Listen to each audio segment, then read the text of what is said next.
I mean the best for people. I want everyone to be successful. I want the world to be a better place. And I think the world's a better place based on the back of strong men who stand up for what they believe in. I think that's how the world's always been a better place.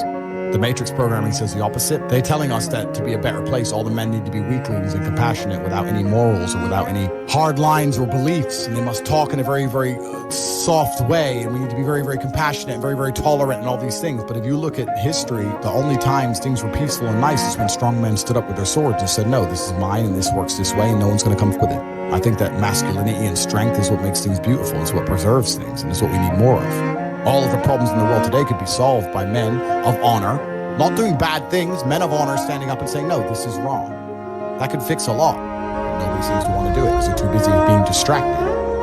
I can't imagine a mind frame or a mindset where I want to do something and can't do it. Like I could quit cigars today. Like it wouldn't even plague my mind. If you have that kind of mind, if your mind is so fundamentally broken that you cannot do with your own mind what you want to do, then you're just, right? Life is hierarchical. There's always going to be kings and there's always going to be peasants. If you have a mind that you can't control, then you're never going to be a king. You're going to be a peasant. That's your life. You have a peasant's life ahead of you, and that's your destiny. Enjoy. Most important thing you can do as a man is to gain control of your mind.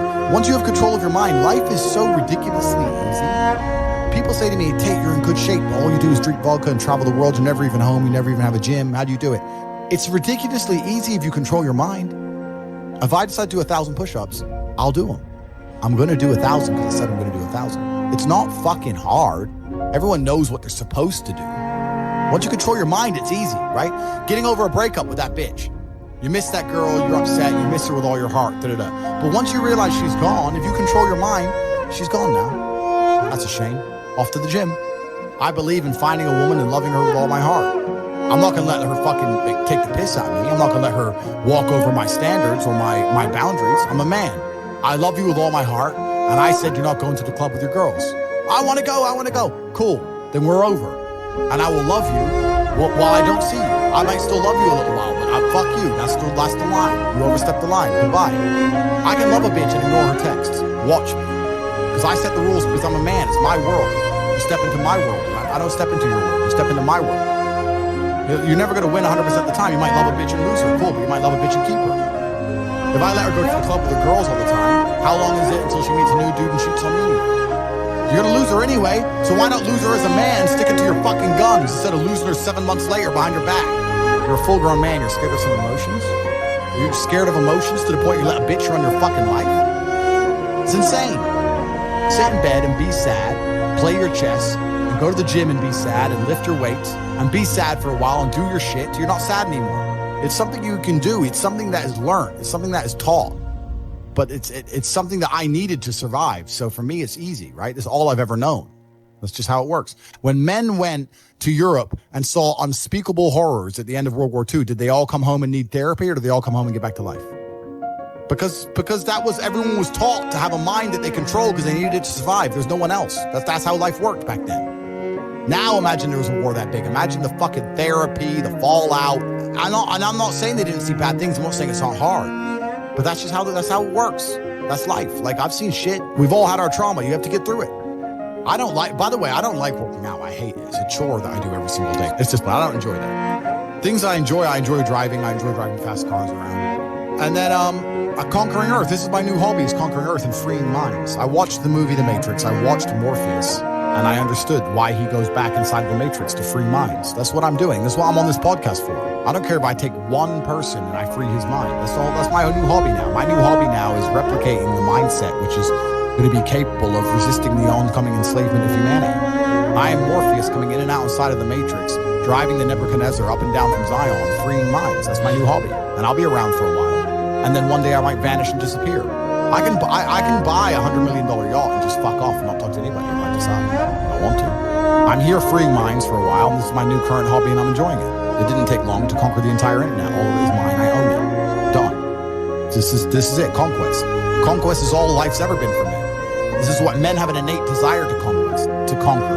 Why did the Romans wake up, make swords, and walk in random directions? They didn't have Google Maps. They didn't have a fucking clue where they were going. Random directions to find some other group of people and fuck them up and take their shit. Why? Or why did Genghis Khan ride his ass from Mongolia all the way to fucking Vienna? It's a long way. Why? Conquer. Men are born with this innate desire to conquer. It's inside of us. They're trying to suppress it. They're trying to distract it away from you, tell you that you're wrong, you're toxically masculine, you shouldn't want to conquer. You should want to sit at home and be tolerant. No, you shouldn't. You should want to conquer shit. Only thing that's going to make you intrinsically happy is conquest. If you're depressed, it's because you don't conquer shit. Conquer something. Get up and do it. You can do it in a very, very positive way. You can have a positive impact on the world. I like to think that my impact on the world has been positive. I've conquered the whole fucking internet, and I've done it in a positive way. I'm helping the world. Maybe my enemies, maybe the Matrix doesn't like me, but there's young men who are watching every single one of my videos whose lives are changing. Because I don't do anything degenerate. I don't take drugs. I don't gamble anymore. Pussy's great, but how much of it do you really need? I have enough. But what the fuck else is it gonna do? There's nothing else to do. This is what I'm gonna do for my bloodline. I'm gonna conquer fucking Earth. I don't even look at it as goals, because goals are something that you put on the wall to motivate yourself, right? You want to buy a car, you put the car on the wall, it motivates you, go to work to get the car. Goals are for motivation. I don't work on motivation, I work on discipline. So I don't have a set goal. I just get up and do what I know I'm supposed to do. I don't work to try and afford that car. I work because I'm supposed to work. And then I can already afford that car and another one and another one and a boat and a plane and a house and another house and a land. I just work. I do my work. That is my duty as a man, is my duty to God. I train in the gym, it is my duty to God. I do my duties to God. I fulfill my duty. I'm an old school gentleman of honor and respect. I do what I'm supposed to do. I don't have any particular set goals. I don't need goals in that old traditional sense. I do what I'm supposed to do. It's not a matter of how I feel or how I'm motivated. If I was depressed, it's impossible, but if I was depressed, my life would be, and the day-to-day activities would be exactly the same as if I was ecstatically happy. You wouldn't be able to see a difference. I'd be up at the same time. I'd be in the gym the same. I'd be doing the same shit. Those are my duties my duties to God. How I feel has nothing to do with it. How I feel is unrelated to my duties to God. They don't change based on how I feel. They're the same. And they will be completed because I refuse to fail God or my bloodline. There's how many people in this stream? 188,000, 168,000, whatever. You could take 150,000 of these people, travel back in time, and stand them in front of their ancestors. And their ancestors who fought fucking saber-toothed tigers or escaped the Mongol hordes or managed to dodge bombs in the Second World War. All the shit they went through just for this fucking cretin to be born. And to look at him, listen to his life story, listen to what he does on a day-to-day basis, and they would feel nothing but fucking shame. Your ancestors did all that shit, all that struggling to survive, hunting and gathering, avoiding enemies, anything it took, dying at age 30 from a tooth infection, all the crap they went through just for you to be born so you could smoke weed and jack off. That's who you are? That's the end of your fucking bloodline? Do you feel no shame? My ancestors will look at me and think everything we went through was fucking worth it. Your ancestors will look at, most of these people, their ancestors look at them and feel nothing but fucking disgust. And they should look in the mirror, look deep in their own eyes and say, yes, I'm fucking disgusting. I can change this. That's the beauty about being a man. If you're disgusting, you can change it. That's the beauty. There's nothing stopping you changing it. You must accept it first. Most of these people, what they do is they hang around with other disgusting people, and then they're a little group of disgusting people, and they think, well, I'm not disgusting, everyone's disgusting, and this is normal, and it's normal to be a fucking jerk off. Not in my world, it isn't. In my world, I'm in a world of predators. It's not normal to be a fucking jerk off in my world.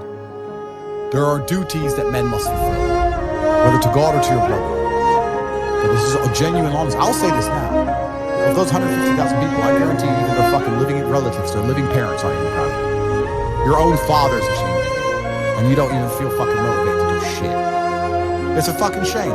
If you were to go and look your father in the eye and say, you know what, I could have been a UFC champion, I could have been a multi-millionaire, I could have been a race car driver, I could have been a fucking nuclear physicist, could have done all these things, but I was busy on porn. You think he's gonna be proud of you? No. And there's men here who will deny it, right? But those are the ones who are most lost. It's the denial that's going to hold you back the most. The people who go, yes, I'm wasting my potential. Those are the ones who have potential. The ones who stand up and go, I am wasting my potential. I could be anything and I am not that yet. They have a chance. The men who go, well, no, actually, I'm fine. They're inside the matrix, fully slave-minded. They're a waste of time. Damn. But if you sit there and go, you know what? Yeah, I am wasting my potential. Yes, I can be more than I am. Even if I'm already great, I can be better. As good as I am, I still push myself to the limit every single fucking day. I have every single thing a man could possibly want. I'm still pushing myself. But you need to be instilled with a sense of duty to your bloodline. You must want it. You need to want it deep inside your soul. I can't die as anything less than emperor. It's my destiny. After I picked up my Chiron, when I bought the Bugatti and I picked it up, the first thing I did was order another one. Like, it never ends. There's always a new mountain to climb. It's holding yourself to such a high standard. There's a professional way to do everything. I'll tell you a story. I lost my keys about 3 weeks ago. It was the first time I'd lost anything in 4 or 5 years. Because when I put something down, I've taught myself to put it down and repeat in my head where I put it. I put my phone on the kitchen counter. I put my phone on the kitchen counter. I say it in my head like 3 times as I walk off. I don't lose things. I know where everything is all the time. I'm a professional. And I lost my keys. I was furious at myself. The ways I punished myself for only losing my keys took me 20 minutes to find them. Found them. My chick's like, what are you doing? So I lost keys. She goes, yeah, but it's only you losing keys. You're a fucking chick. You don't get it. I don't make mistakes. I don't make mistakes, and I made one, and I will pay a price. I will not lose my keys again. God is my witness. I will make sure I repeat in my head 25 times if necessary. Every time I put anything down out of my pocket, it's exactly where it is. I will never lose anything ever again. I am a professional. I am exceptionally hard on myself because that's how I enjoy life. I can't imagine life any other way. I can't imagine life going through life losing my keys, oops, crying over a bitch, oops. Oh, I don't feel like it today, oops. I can't even fathom that existence. I get anxiety even imagining that existence. You want to talk about anxiety? I get anxious even imagining living that way. So there's always a new level of professionalism. There's always a new place to go. So the game is never completed. You talk to people and they're content. And I'm like, oh, I'm happy with what I've got. I'm like, why? Because there's people who have a whole bunch more than you. And I was never content having a normal life. I wanted an exceptional life. I didn't want a normal car, a normal house, a normal girlfriend. I didn't want none of that. I was like, no. There's dudes out here that have the best. Why do they deserve the best and I don't deserve the best? I really believe that. And this is something I've always had inside me. I just didn't understand why I couldn't have the best stuff. I lived my life when I was poor, furious at the fact I was poor. Because my ego, and I'll be honest, my ego is at a point where I didn't understand how other people can afford Ferraris and I can't. I would be 18, walk into college, and a Ferrari would drive past, and it would ruin my week. And everyone would be like, what's wrong with you? I'd be like, don't you see, this fat can buy a Ferrari, and I can't. Why? He's not a better man, he's not a better person than me. I'm just as good as him, if not better. I couldn't stand the fact that there are people who could do things I couldn't. So this gave me unlimited motivation to get rich. Now, I found a way to get rich, and I believe that anyone who really, really, truly wants to get rich will get rich, one way or another. You need to sit there and realize, whoa. I have a few years of consciousness, and even less than that, I have a few short years as a young man, because age will damage you. I mean, if you're a millionaire when you're 60, it's not nearly as good as being a millionaire at my age. I became a millionaire at 28. So you need to realize you've got a few short years as a young man, you're wasting it. You're avoiding pain. I've been through endless. I now have everything I've ever desired. You have none of the things you desire. Am I supposed to look at you and go, oh, poor dude? No. You were a fucking coward. You didn't go through the shit I went through. You didn't put it on the line. So you deserve your substandard reality. That's what you deserve. You're a fucking loser. Because if you actually wanted it and you actually tried, you'd have it. You could have anything you want. Universe is super giving. You want a Ferrari, you can have it. You want that bitch, you can have her. You can have anything you want on the planet. There's not a girl I look at that I want that I can't have. That's my reality. There's not a car I can't have. There's not a house I can't buy. I want to go to a yacht. I want to go to Antarctica. There's nothing I can't have at bam. Because I've decided to become this man. It's the same for absolutely every single one of you at home. If you want it, you can have it. If you're sitting there saying, oh, but I tried my best and I still didn't get it.